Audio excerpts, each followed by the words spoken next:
Hello, and today we'll continue with the prologue for Nerus.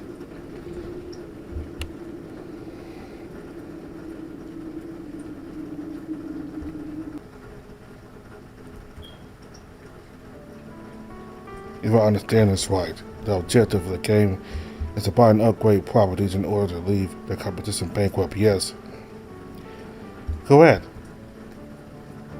It's your first time playing, isn't it? I'm not very familiar with mortal games. Okay then, I'll try to go easy on you. You do not need to. I insist. Let's make this enjoyable for both of us now. It's something the matter. See, you learn fast. This is the first and last time I go easy on you. Zack's had a couple of unlucky rolls that caused him to land in several of my properties in a row, leaving him no choice but to mortgage his own in order to pay. That game was over. It is not like this game has complicated rules. It is mostly luck, if you ask me. It is still fun, however. I also got a couple of card games. What do you say we try one of those next? Of course, sounds interesting. While we were putting the board game away, Sax looked up at me and asked me a question. So I'm curious, why Nerus? Is that what your close friends call you? No, it is a nickname I came up with on the spot. That sounds just wrong. Who knows? Perhaps someone I used to be close with nicknamed me that, and I happened to unconsciously remember it. But in that case, it doesn't sound like something you will forget or at least be unsure about. When you are as old as me, you cannot help but forget some things. I barely even remember our birth by now, despite being present for it. Why was I meant that I didn't remember it at all? Not when knowing some of the other great six-seaters were still able to tell that tale in detail, but not me. You do sound like an old man at times. There's no proper way to speak to your elders. But does that mean you will forget about me eventually? How can he act so cheery while asking that question? Who knows? What do you plan on doing once I and the other six-sisters agree that you have redeemed yourself? Are you trying to change the topic on me? Not at all. Just answer. I haven't given that a lot of thought, but I would be happy to staying here and serving you for the foreseeable future. Are you sure? I am not aware of the details behind your situation before coming here, but once you become free, you will not be affiliated to your family, and you will be able to find work as a warper. You could go anywhere you wish. I already moved a lot when living with my family, so settling down doesn't sound too bad. Besides, the company here is great, even if the place itself is gloomy. Then I suppose I won't be forgetting you for a long while. You got a point. Can't forget me if I never leave. Why do I feel like I just invite you to stay here forever? But if that is your choice, then you are welcome to stay for as long as you wish. Thank you, Nerus. By the way, I've been wondering, what is that? After a couple of games of cards, Sax looked up and pointed at something behind me. It was 4 bottles stored in a rack hanging from the wall. I examined them. The paper was faded, but I had a faint memory of what was supposed to be inside. It didn't take me long to remember. That's why. I see. I haven't had any spicy grape juice for the longest time. What do you say we share a drink? Spicy grape juice. The wine's silly. Right, I don't mind. Let me retrieve a bottle. I put a card I was holding down, got up, and walked up to the wine rack. I felt rather off. I had forgotten the bottles were there before Sax pointed it out. How strange Symbols just left them alone, but I suppose wine doesn't expire. But how long have these been here exactly? As I continued racking my brain, I grabbed one of the bottles, 2 glasses, and returned to Sax. Where's the corkscrew? I forgot. I can always improvise, I suppose. Oh, I don't need it. I extended my index finger and shoved it against the cork. Sax watched with eyes wide open as my claw pierced it, and then I started pulling it out. However, I had put too much force into it and caused the cork to split in two midway through. I clipped my tongue and finished pulling it out with my fingers. Oh geez, I thought your claw would come off. Oh, not that fragile. It's more like no one is as sturdy as you. An unexpected smell stopped me in my tracks as I began reaching out for one of the glasses. I brought the bottle to my face and gave it a sniff. I punched it and acidic smell invaded my nostrils. What's wrong? I don't think wine's supposed to smell like this. Let me see. I handed the bottle over to Sax and he gave the top a couple of sniffs. He tilted his head to the side, a curious look in his eyes. It smells like vinegar. Perhaps I put it there by mistake. No, this is definitely a wine bottle. I think you just forgot to drink it for long enough. It turned into vinegar. I squinted at the bottles. That could happen? Yes, the other bottles look just as old, so I'll assume we shouldn't drink them either.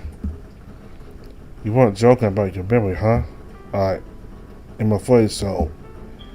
When everything remains the same, sometimes it all blurs together. You stop noticing details. Don't let it get to you. I was hoping to ask you some things, but maybe it would be best if I didn't. No, go ahead. The more the conversation progressed, the more uneasy I got, but I didn't want to deny his request. I could see in Sax's eyes that he realized this. By then, I had noticed he was sharper than his air-headed tendencies would lead you to think. Perhaps he didn't want to let the conversation end there either, or his curiosity got the best of him, but he decided to go ahead with his questions. Understood. Where do we start? Sax crossed his arms and leaned back on his chair, those green jewels staring right into my eyes. First, have you considered asking Symbols to renovate here from time to time? Maybe it would help not lose track of things. I have not. I'll consider that. Okay, I know you don't go out often, but do you work out at any point of the day? Well, my ears twitched at the question. No, I'm muscular by nature, I suppose, so I do not see the need. I figure you enjoyed working out since you are so fond of wrestling. And since our psychology has an impact on the way our true forms manifest, I expect someone of your ability to be a gym rat. Curious, I have only ever seen the word psychology being used in mortal media. But what does gym rat mean? A gym rat is someone who likes to go to the gym a lot. Live among mortals for so long ends up making you pick up some of their vocabularies. I see. Next question. I hope you don't mind this one, but what is your earliest memory? I am not sure about that, but I believe it is me bringing those white flowers here. Yes, one of my old warblers was with me. The flower pot in my hands emanated a faint glow. It is very vague, but I remember it. I see. And what is your happiest memory? That question gave me a pause. I glanced to the side, trying hard to remember, but I don't know. I felt my shoulders drop. I lowered my head, still attempted to find something that fit that description, but all I could recall was empty monotony alongside the occasional frustration. There were moments of respite where I enjoyed the satisfaction of a work well done or appreciated the quiet of that misty old house. But there wasn't anything there that struck me as happiness, or if there was, I had forgotten it. I had always been waiting. Nerus? Oh, what is it? May I touch your paw pads? Huh? Well, it felt nice to touch your hand yesterday. I was wondering if you'd let me do it again. Alright, if you wish so. I extended a hand to Sax. He took off his gloves and then leaned closer, perhaps a bit cautious of my claws after my display from earlier. With his little fingers, he inspected the tip of mine, squeezing the spots of black exposed skin. Watching him do this, alongside the smile on his face as he fiddled with my hand, I started to feel calm washing over me. I put my worry from earlier aside and enjoyed the sensation, so much that, in fact, my eyes started closing on my own as I let out a pleased grunt. I was about to doze off to Sax caressing my palm when his voice brought me back to reality. Nerus, I got another question. I opened my eyes. What is it? Your eyes. Can you make them blink independently? Of course, look at this.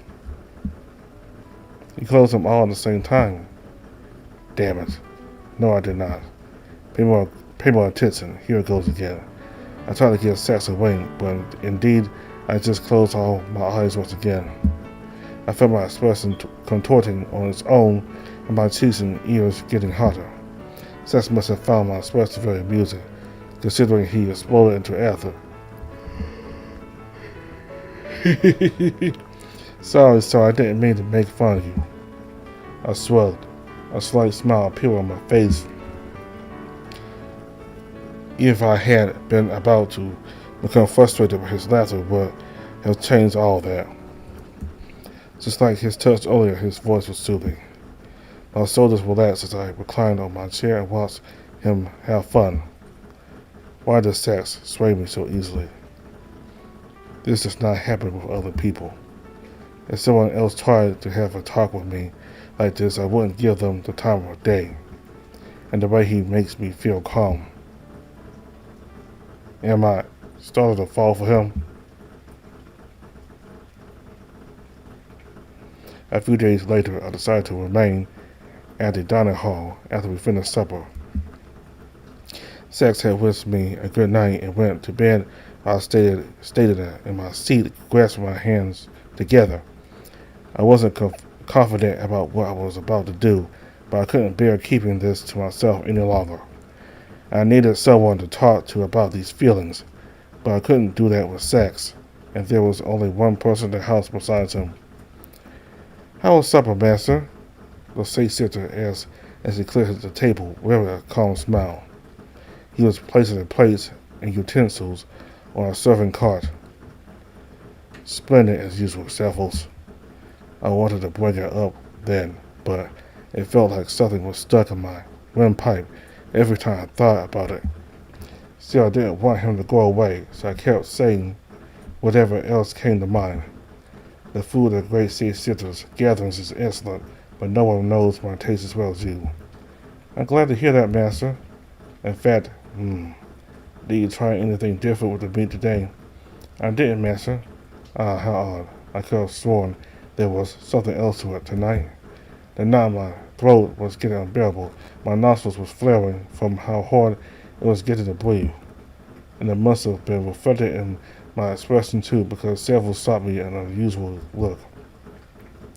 I needed to talk right there and then, but the moment I opened my mouth, all my thoughts came down like rubble from a tower being demolished. From that pile of rubble, I was able to salvage 3 words that I immediately regret uttering.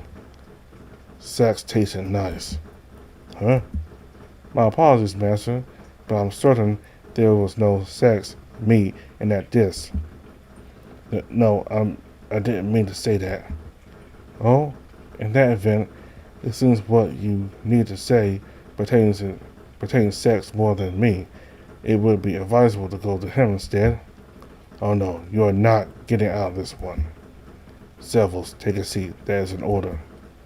With the table now clean, Severus was about to grab the servant cart and flee into the kitchen. But his pride as a servant would allow that now. Disobeying a direct order from the master was out of the question for him.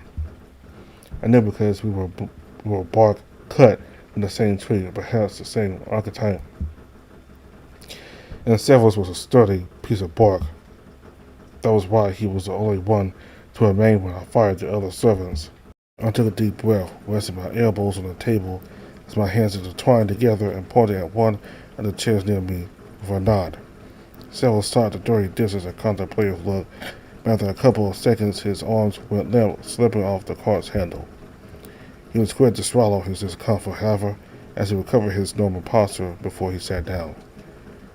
All that was left was for me to do the same and talk. Well, Severus, I want to talk. Evidently, Master, you do not need to say anything if you do not wish to, but I need to get this off my chest. I have been having these thoughts lately about sex.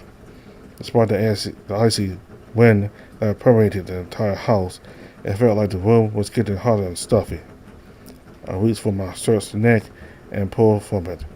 I think I'm attracted to him. I don't understand why. I don't know what to do about that. It makes me afraid. Once I started, I felt like I couldn't stop. I dam broke, releasing all my thoughts one after another in an unstoppable stream. I don't know. I'm not blind. I can see he's attracted to me to a degree, but what can I give him? I'm just an old man that barely ever sees the light of the day. I can't remember what I used to do for fun if I ever did anything of the sort. He will inevitably get bored of me. The other day, remember the wine bottles? Of course, Master. I lowered my head and squeezed. We opened one. At first I didn't remember they were there. He pointed them out, and since the paper was faded, I didn't know what they were. I recall it was wine seconds later. I grabbed a bottle, opened it, but inside there was vinegar. Vinegar? Yes. Then we opened another one, an unsealed one. What do you think was inside? Wine? Dust. There was dust inside. I let out a loud groan and brought my hands to my face, rubbing it as if I was afflicted with a headache. Severus glared at me, mouth hanging open. I heard his tail drag across the floor as he shifted on his seat. What have I been doing all these years? It's almost like I just woke up from a dream, but I let my hands fall on the table, closed my eyes, and let out a long sigh. I suppose that's all I needed to say. We can go now. Severus stared at me for an instant before getting up. He pushed the chair under the table and went to the servant cart, but before grabbing it, he turned to me again and cleared his throat. May I say something not as a servant but as a fellow say-sitter? The request made me raise an eyebrow. Of course. About sex, I believe you are approaching this from an incorrect angle, Master. As say-sitters, we are beings without an end. We need to either change or find a vocation to devote ourselves to in order to combat the erosion of our mental faculties by the flow of time. Sax is young. He has yet to be faced with his choice, but you should find out what sort of say-sitter he would rather be, and find what kind of say-sitter you wish to be as well if you find your current situation is unsatisfactory. It's important you are on the same page. Yes, you're right. It would be impossible to coexist in the long term if our philosophy on how to deal with our immortality did not match. Not to mention with him being a Sornesiac, it's possible he has a different outlook regarding this topic. Keep in mind there is a chance there isn't an answer to this question yet.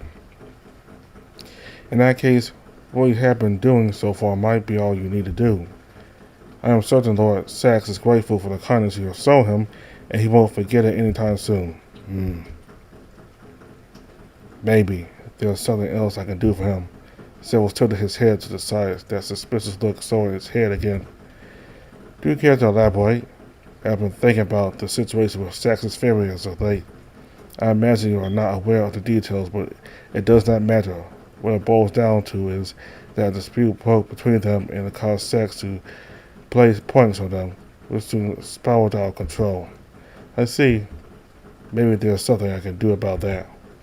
Now it was Savills that looked like a room. It looked like the room was getting harder for him. He gave a few steps in place as he glared at me, mouth open and tongue pushing against his upper row of pointed, crooked teeth.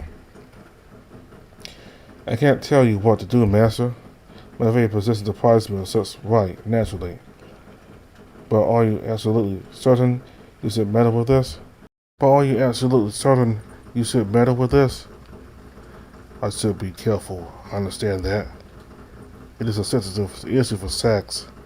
I sat straight and crossed my arms and started devising how I would tackle this issue. I would need to talk with Sax to determine what had caused the problem with his family, then approach his parents next. After that, I would start figuring out how to fix it. I was convinced Sax wasn't the kind of person who would normally have this kind of fight with his own blood. Surely there was a mistake waiting to be corrected. Savills must have figured this is what was going through my mind, because he shook his head in resignation and took a hold of the serving cart's handle. If it isn't a bother, I kindly request you keep me updated on this matter, Master. Perhaps you would have more success with remedying this situation with some help. I see. I do think talking with you has been very useful, Savills. I will inform you of any development. The servant nodded and excused himself out of the dining hall.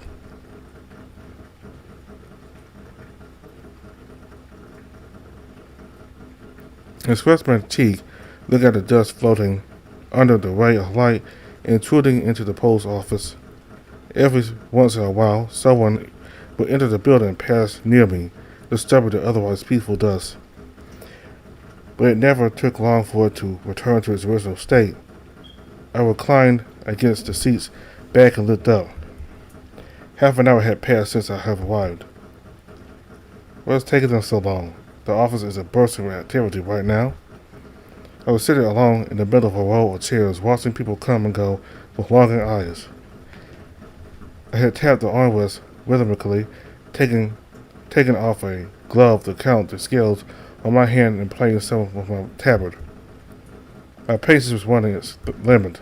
As soon as I saw one of the two employees leave, I got up and approached the remaining one at his booth.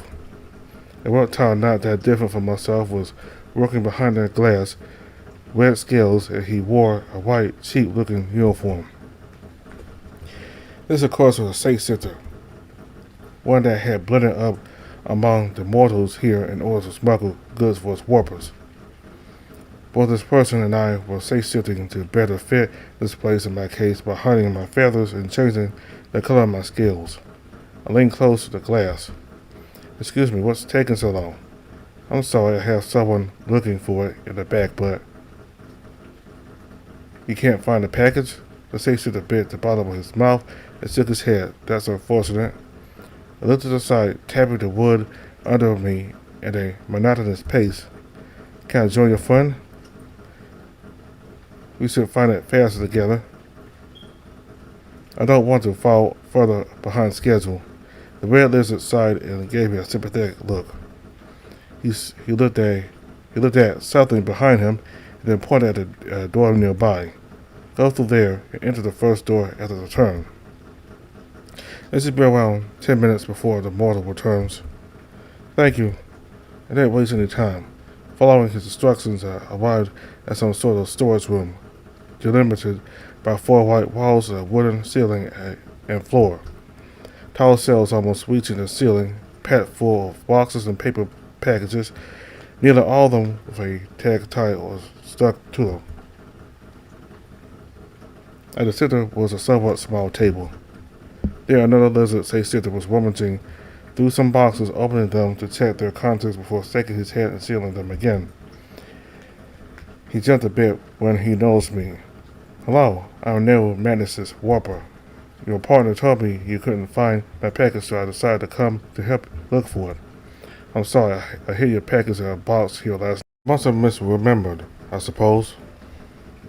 Misremembered? I thought I hid it in the box on top of that shelf yesterday, but when I opened it today, it was someone else's package. Well, let's search for it together. We repeated the same task he had been performing until now. There was plenty of mail for safe sisters here, but none of it was what I needed. Around 6 minutes later, I heard something fall as I was taking a large box off a shelf. I put the box down and looked at the spot where it had been. A small yellow package had dropped into the space between the back of the shelf and the box. The paper crackled as I pulled it out.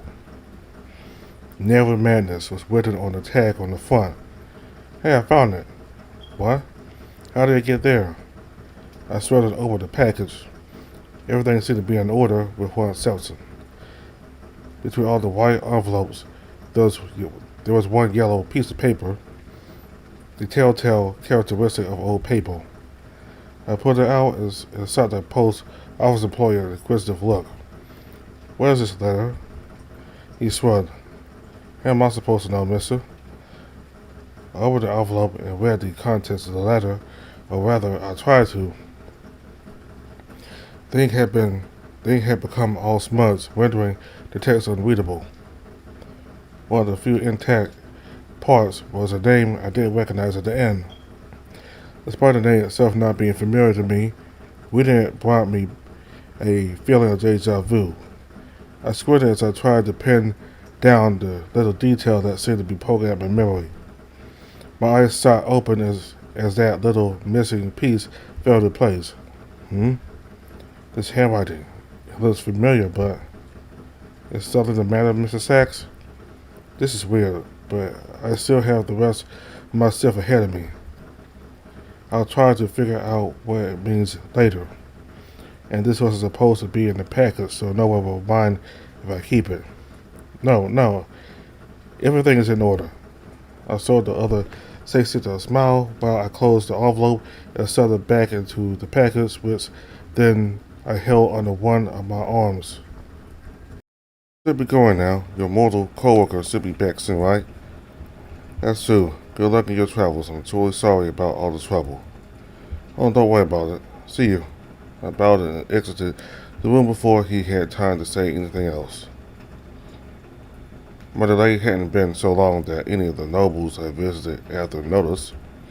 As usual, I walked into their homes, did a dance for them, and turned their correspondence in.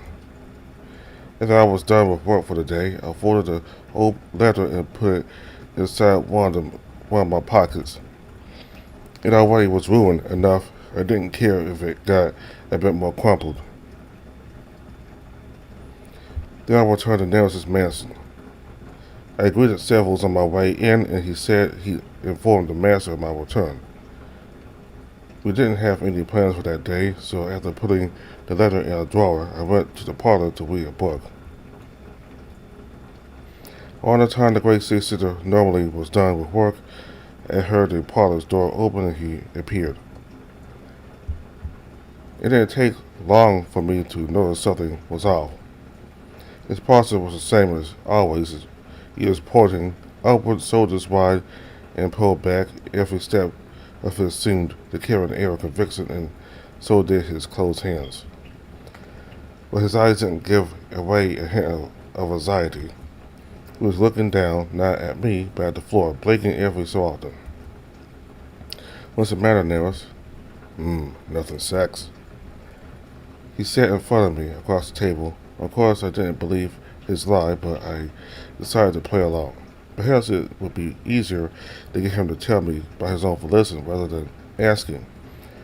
We talked about our day, and Nerus complained about the monotony of doing desk work, and I told him about the missing package incident.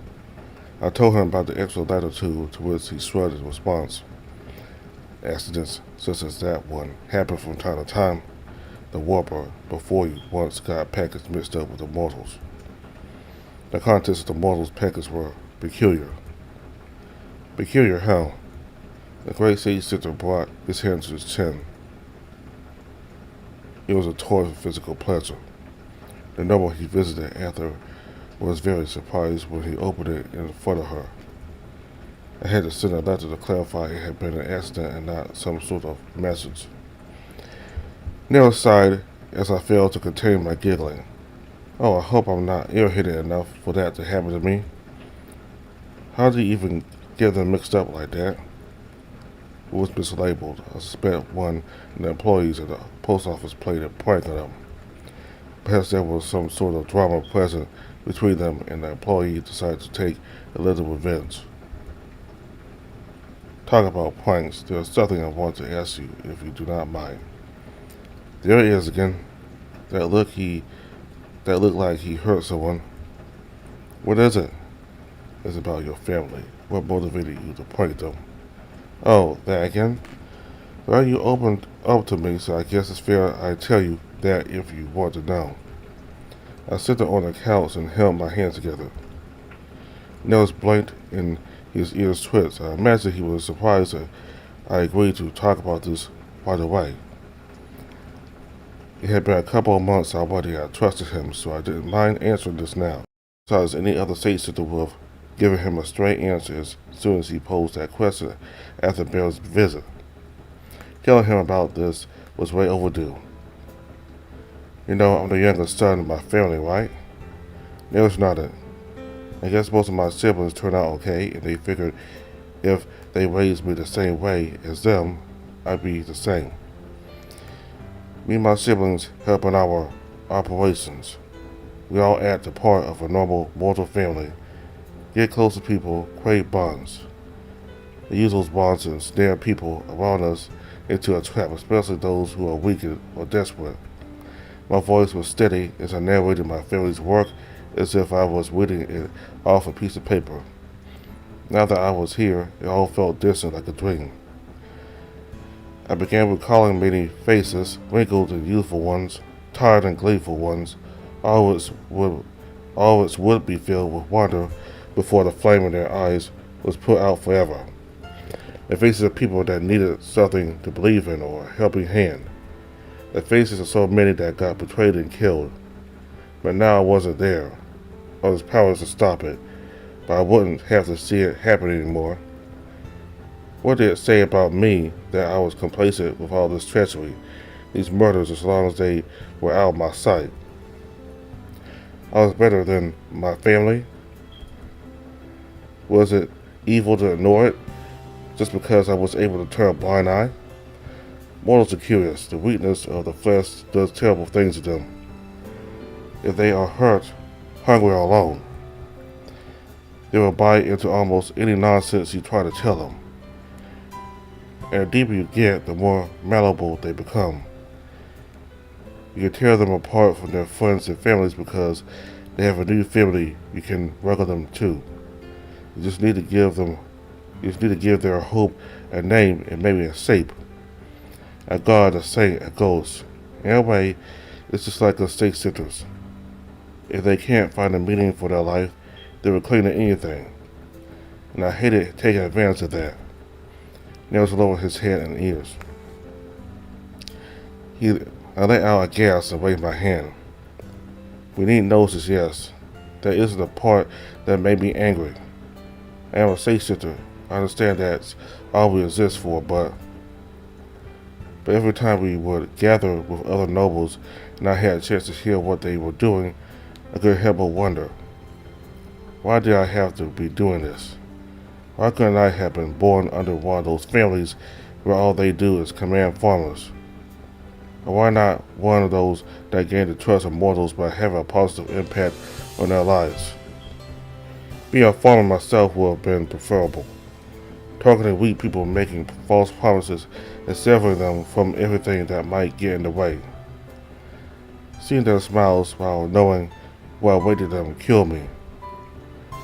I couldn't handle being forced to take part in something so horrible and cowardly. They kept telling me it would get easier, that they are just bags of meat, and that I learned to see them as sucks. But it never got easier. I'll never forget when the time came for my first harvest. The great sea caesar was looking at me expectantly, ears perked up. However, I lost my train of thought and decided to finish explaining myself rather than elaborating. Anyway, when a harvest happens, that isn't the end of it. The aftermath is just as destructive. Not only because of those creatures, once we go away, the ideas we implanted them remain. People perpetuate those codes, and so we keep weeping noses after we are gone, at least for a while. I just couldn't handle doing that again. I did a prank hoping they'd catch me and force me out of future operations, but it got out of control. Sister Angel found out somehow, but I can't say I regret it. As far as I'm concerned, the operation being ruined is a good thing, and it got me here in the process. I see. I'm sorry you had to go through that, Sax. I waved at the ear again. There's no need to apologize. I mean, your job is to manage these operations, but my family treated me the way they did was their own choice. Do you try to communicate with them to let them know how against their methods you were? Yes, they didn't care. Oh. Do you think there's a way you could mend your relationship with them? I crossed my arms and let out a loud Nerus' eyes still looked away to the side, lost in thoughts of his own. I shrugged and shook my head. No, that ship sailed a long time ago.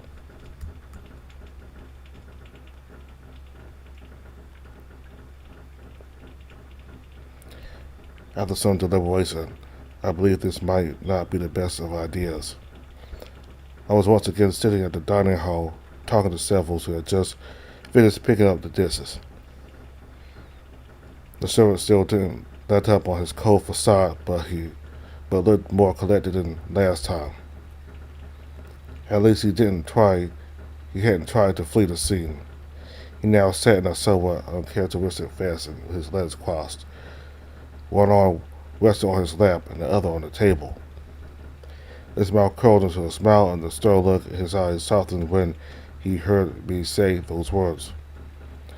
I'm glad you came to your senses, Master.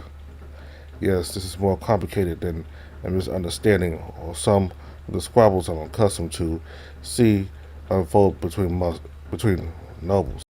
They tend to imitate wealthy mortals, which sometimes be fabricating complex. They tend to imitate wealthy mortals, which sometimes mean fabricating conflict to keep themselves entertained. I must have assumed Sax's case was similar, since I am so used to it, but this is something I cannot solve through my usual meddling. Perhaps you got a little bit too excited as well. It's possible. I just want to be a worthwhile partner for Sax. I understand, Master, but this isn't the right way to accomplish that. If you kept insisting on this idea, I would have spoken up against it.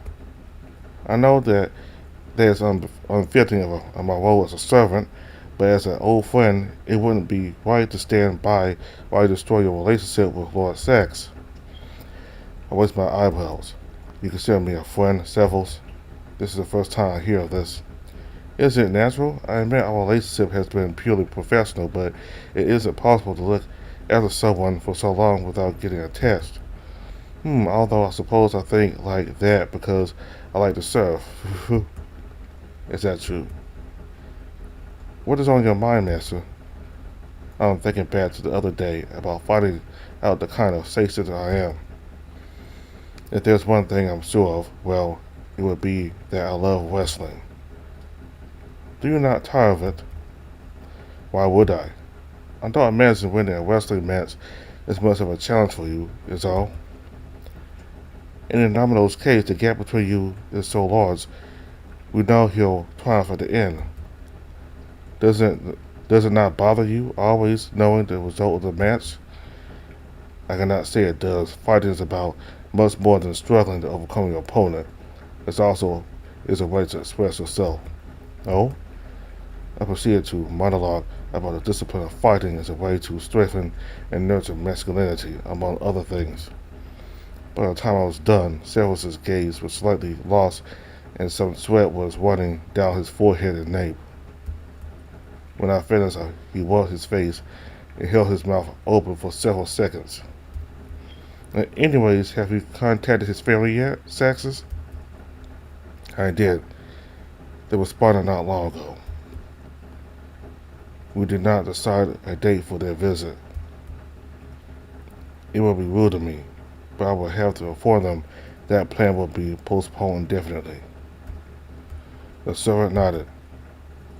It will be for the best.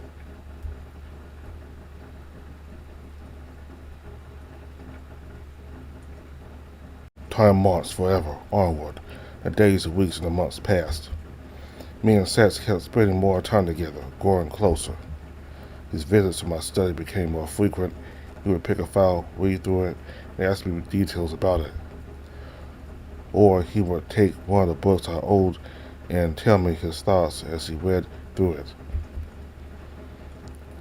But we didn't always talk. Sometimes we'd both be immersed in our own tasks, exchanging a glance and a smile every once in a while. We were comfortable in each other's presence. One day we were at the parlor finishing a book together. He had sat beside me so that both of us could read. And at some point he started leaning on me. I don't think he noticed, but I did. That feeling of his little frame up against mine. I realized I yearned for it. It was becoming harder to ignore what I felt for him, but I kept my feelings locked away, not knowing how to act upon them, or if it would even be right to do so. Was I afraid of rejection? He adored me, yes, but would that translate to him reciprocating my affection? Or was there something else that caused me unease? However, that wasn't a turbulent time only for me, but for all state sitters. For more years than I can count, we had been working under the nose of the angels and the archons in order to produce gnosis in the name of the aeons. Never advancing, never drawing nearer to our goal. No matter how many souls were purified, indifferent of our efforts and the sacrifices that we impose on others. But despite this, that conflict was finally about to reach its next stage.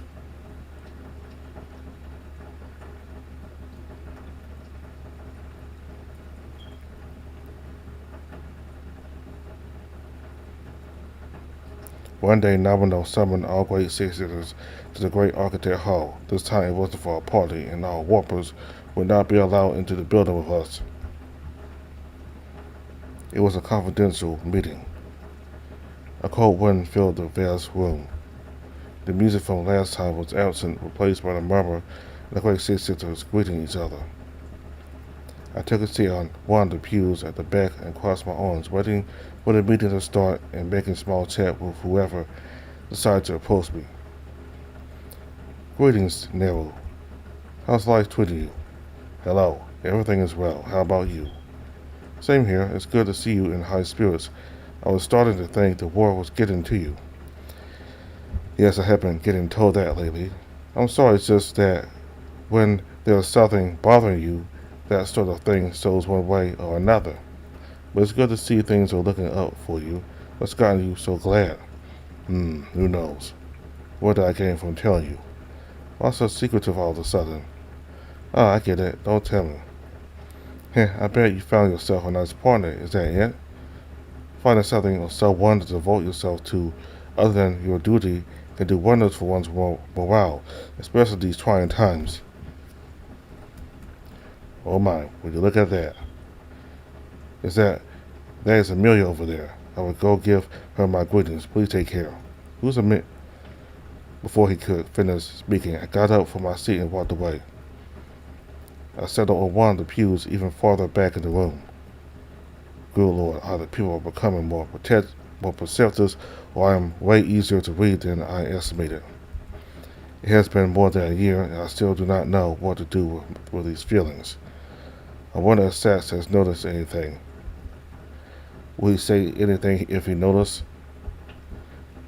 In time, the noise decreased, and all one could hear were the whispers of curious great sitters, wondering what it could be that the leader wanted to announce.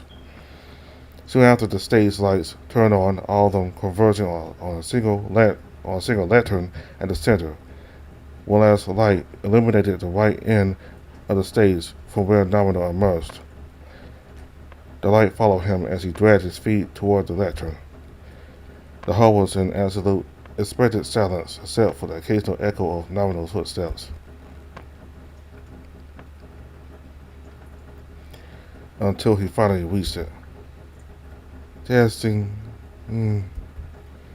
He talked into the microphone after tapping it once or twice. We'll keep it brief. Aeons want us to engage and battle again against angels. Same plan as last time, but different objective. The murmur was reignited, but no one dared raise their voice and question Domino directly, instead waiting for him to finish. The goal this time is a vessel. Allow the great Aeon to enter here. But to bring him, we must fight. A single great citizen stood up and raised his hand. Domino's head turned to his general direction, but no words came out from him. The other great citizen shifted in place, eyes open wide and mouth agape until he guessed he was allowed to speak. Do you mean to allow the Aeon directly into the world through one of us? Correct. Anyway, that is all. I will decide and mail you the details later. And as soon as he finished speaking, Nomino's form broke down. The countless overlapping stripes came loose until they unraveled into colorful ribbons that floated down and behind the lantern. Some of the louder gray sitters jumped up and rushed to the stage. They looked behind the lantern and its surroundings for any trace of Nomino. You can't say that and just leave. What exactly did they tell you, Nomino? Explain yourself. The rest either stayed in their seats discussing this development or got up to leave. I was in the third group. I am as curious as everyone else. Allowing an Aeon inside here could change the way we operate on a fundamental level. But there's no point in conjecture. I will wait until Nomino is ready to reveal more. Oh, back already?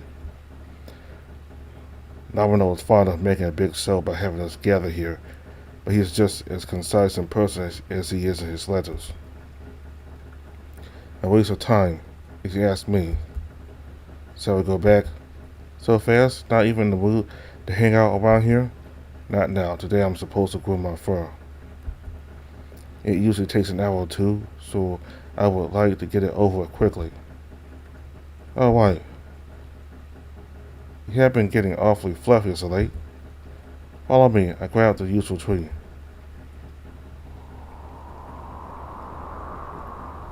In any case, Sax, It is the first time I asked this of you, but would you like to help me with my grooming today? Oh, if that's what you want, sure. I wasn't eyebrow Sax. He had turned all side. He even seemed to straighten sides further. I wonder if that was my imagination or an unconscious response of his. Sax, do you feel embarrassed at the prospect of new bodies? No, sisters don't care about that kind of thing. He looked up at me, trying to put on a reassuring expression. I can help. I see. Let's go to my dormitory, then. I walked into the house.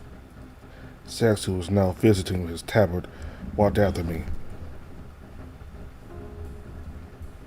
The contrast between Nerus's composed demeanor and my nervous self was stark. Previously, I had considered offering him help with his grooming as an excuse to spend more time with him, but decided against it because, well, to be blunt, I found him attractive and I wasn't sure how I would react if I was to not only see him new, but touch him all over as well. I suppose my fears weren't misplaced, but now that he was the one that had asked me to help him, I had found it hard to refuse. Hey, so where's the brush you used for this? In that drawer over there. Alright. Here it is. Brush in hand, I turned to look at the great six-shooter. He already was unbuttoning his jacket. I waited looking at him unexpectedly and clenched the brush tight against my chest. He saw me look, one eyebrow raised. Sax, if you're uncomfortable, I can groom myself or call several to help me instead. Huh? No, I can do this. I'm sorry, Sevils, but there's absolutely no way I'm letting you help him with this ever again. Are you certain? Oh, don't treat me like I'm a scared kitten. I won't have it. Very well then. He said with a definitive tone and took off his suit jacket. He then proceeded to take off the red shirt beneath and lower his hands to his pants. He stopped for a second and seemed to decide against taking them off. I can't say I saw as much muscle as I expected. Although not because there wasn't any, but because it was all buried under layer upon layer of white fur. It was very pleasant and possessed a nice aroma, like fresh ashes. It would have been pleasant if I hadn't had hours of work ahead of me at the time. What caught my attention, however, was what I saw at the center of his chest. I couldn't describe it as anything other than bones sticking out of his flesh, with something like veins occasionally glowing through it with pulses of red light. Do not mind this. It is just the form my heart takes. So I just drew my attention. Not the most exotic feature I've seen in a safe center. I will be lying down now. Start with my back. I kneeled down by Nerus' side, looking over his wide back.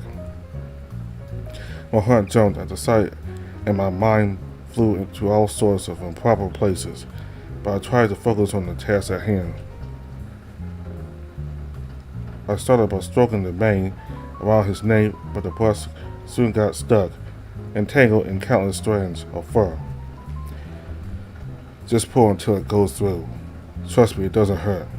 And as he said, it took some fight, and I needed to place my free hand on his back to support myself, but I managed to get the brush untangled. When I raised it again, however, it had so much fur stuck on it that it looked more like a cotton candy stick. That's how it's done. Just pull the excess fur out and throw it to the floor. Phew, 1 second. I put a little tool aside briefly to take off my gloves, hat, and tablet. Better get ready, this is going to take a while. About an hour later, I was still going at it with the brush. Nerus had closed his eyes and was making pleased growls every once in a while. The mountain of fur beside the bed was growing gigantic. Okay, I'm done with this side, Nerus. I told him once I finished grooming the back of his legs. The great sea sister grunted before turning around, exposing his belly to me.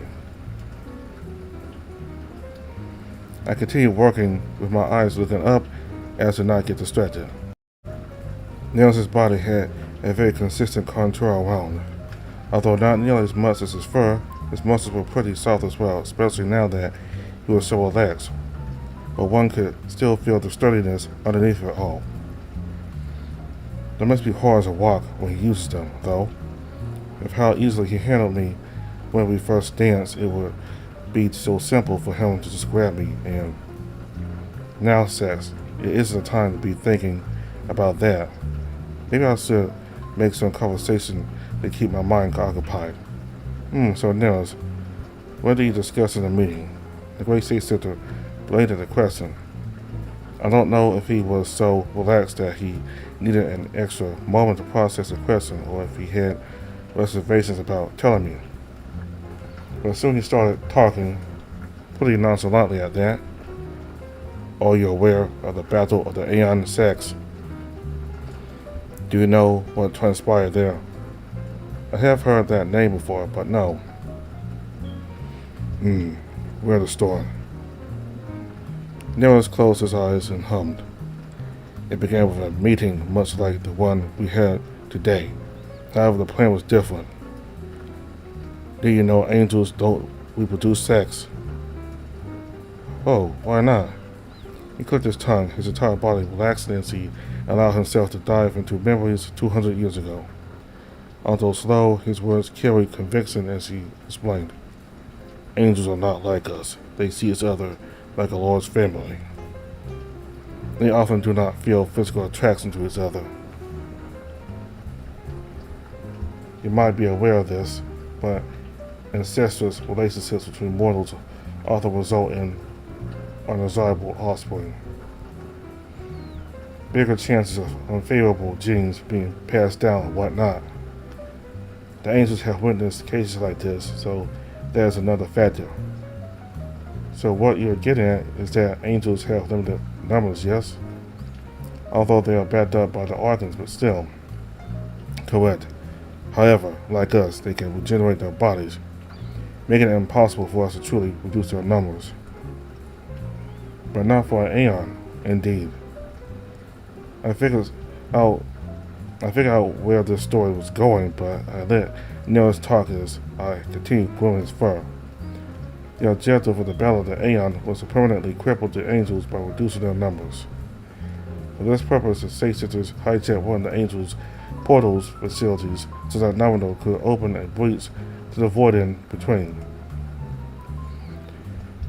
The plan succeeded, the breach was opened, the Aeon attacked from there, and many angels met their final demise.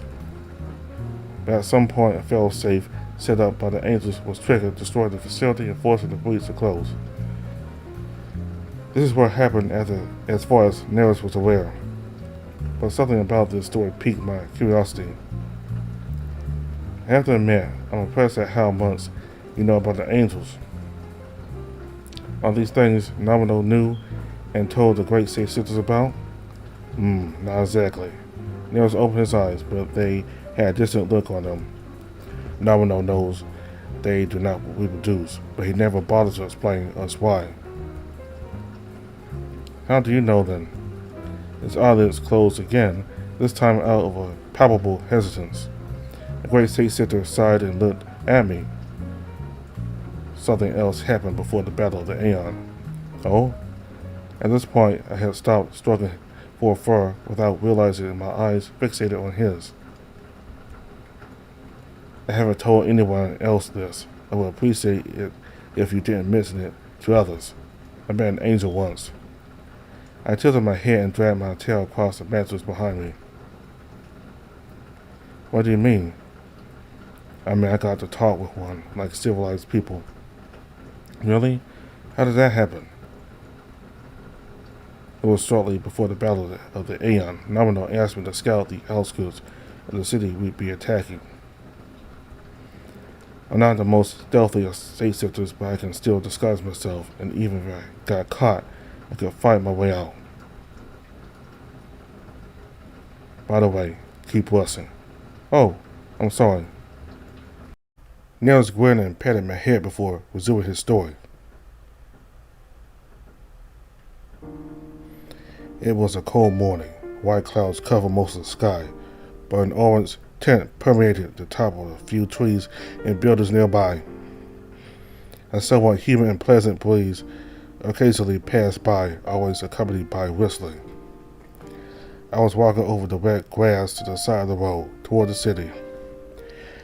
There hadn't been any sacred activity in this planet for at least 2,000 years by now.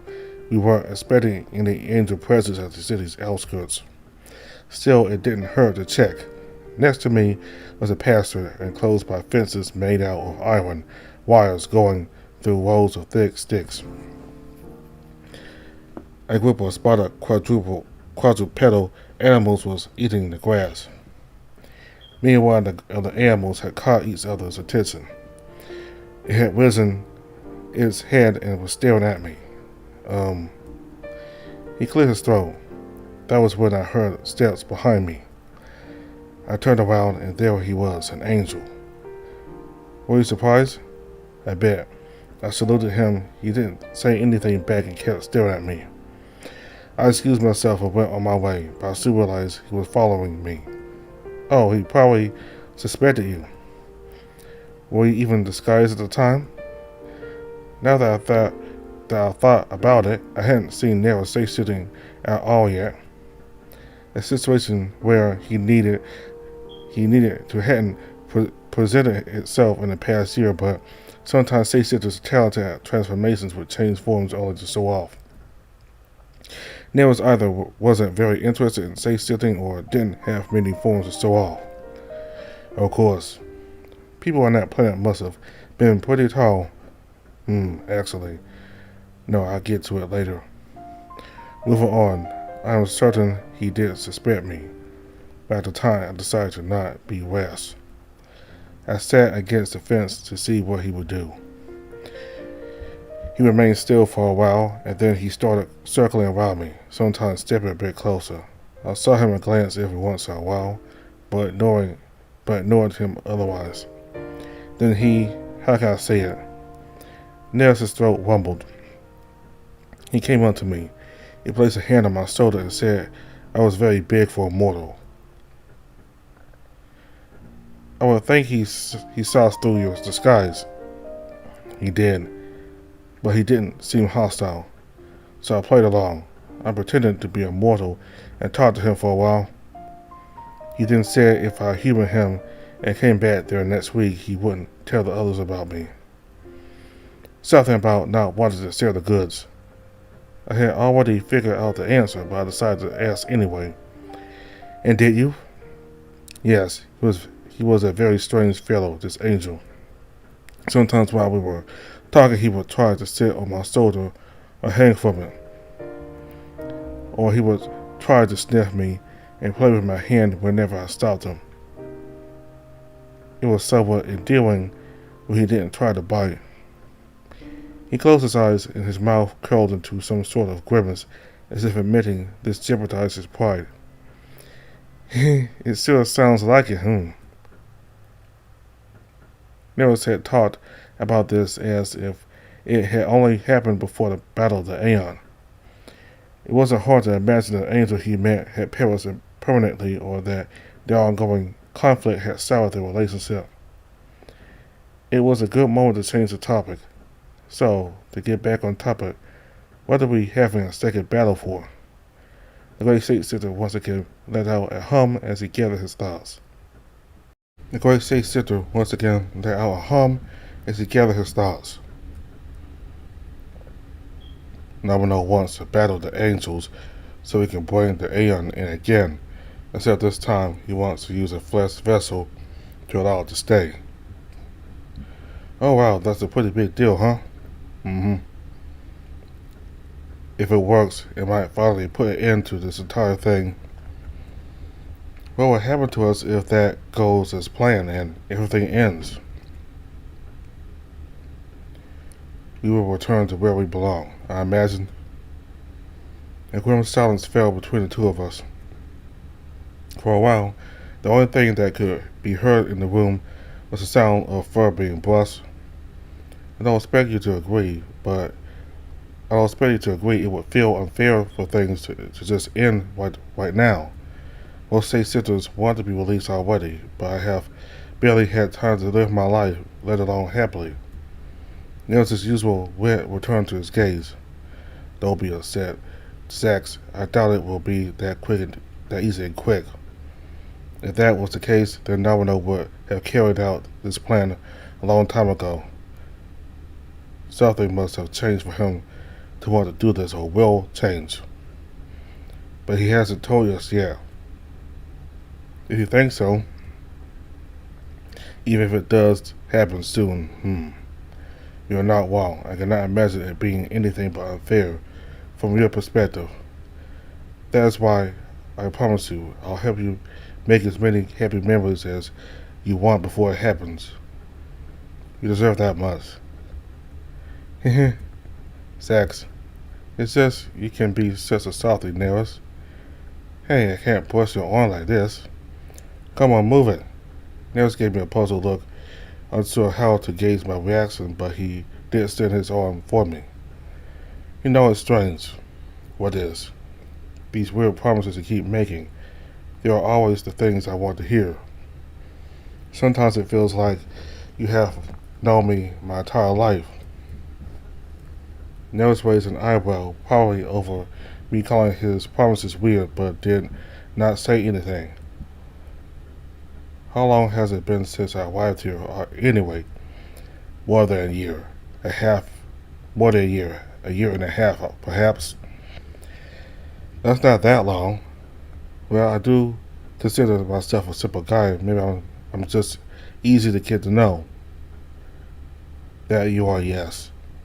Come on, at least deny it. Can't help the truth. You always wear your heart on your sleeve. It makes you easy to read.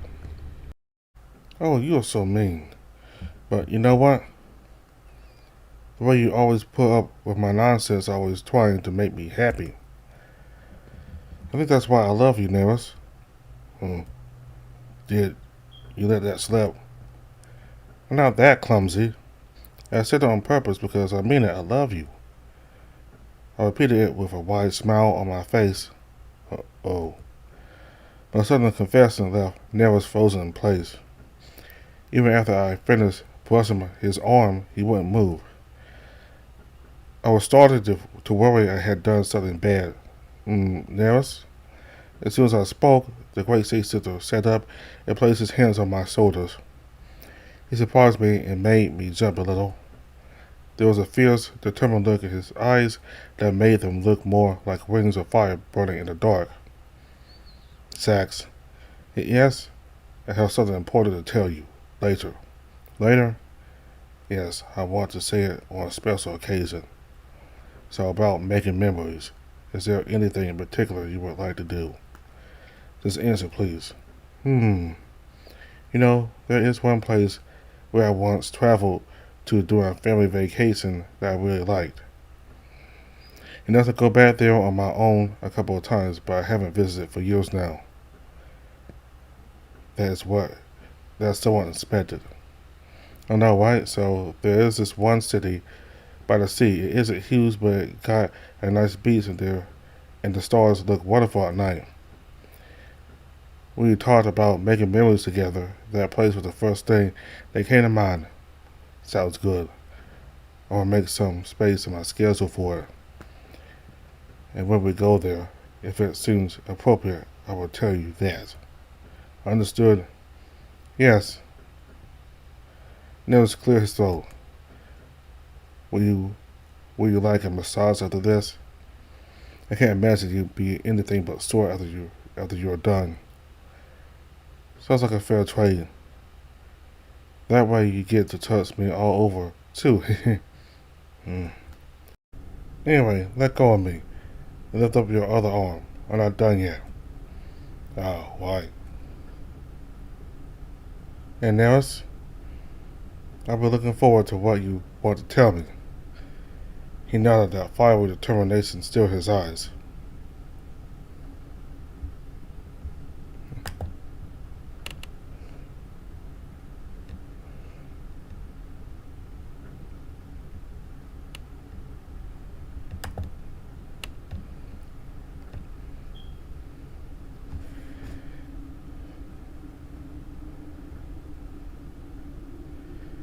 Alright, so Domino wants to create a vessel so the aeons can come through this planet. I guess it has to do with them defeating the angels, because the Six Sisters are opposed to the angels. They're in a rivalry. And Domino tasked Nerus with going to this planet to search for any activity of angels, and he found one angel, and rather than either of them being hostile to each other, they were, they decided to come to each other and be civil, you know, Nerus, he let the angel touch him and pet him and do other stuff, and the angel clearly wasn't hostile, so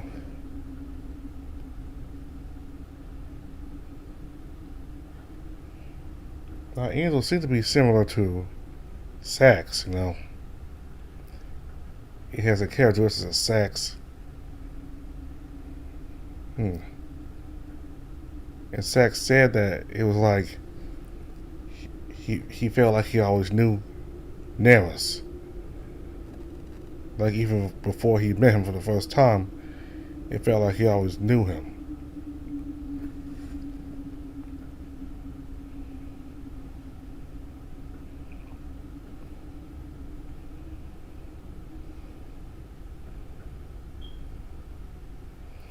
And Sax talking to Nerus about his family after Nerus asked him to explain why he did a prank on them and the fact that his family did some bad stuff and they tricked and fooled mortals into giving them hope and then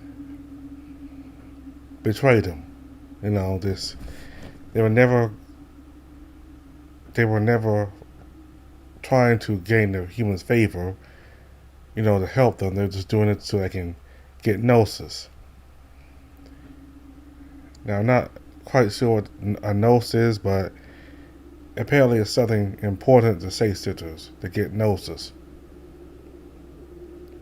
So, that's when Nerus really understood why Sax did it, and he felt bad for Sax because of his family's ways of things, triggering mortals.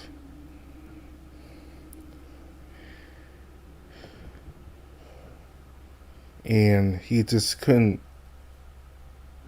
deal with it. He couldn't deal with that kind of life, tricking people, pretending to befriend them and be close to them and give them hope only to turn against it, just to fool them. And his family clearly has no shame in doing it.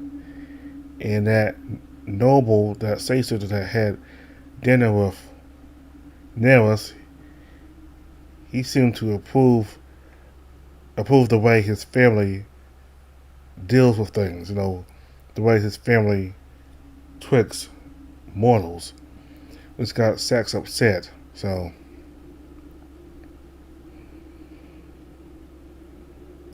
I don't know about all safe sitters, but I don't think. If that safe sitter for the dinner is like Sax's family, I guess in a large part, safe sitters don't really care about mortals. All they care about is getting gnosis from them. So, we'll continue next time when they go to the beach, on a vacation to some time away from work. So thank you all very much for watching. Goodbye.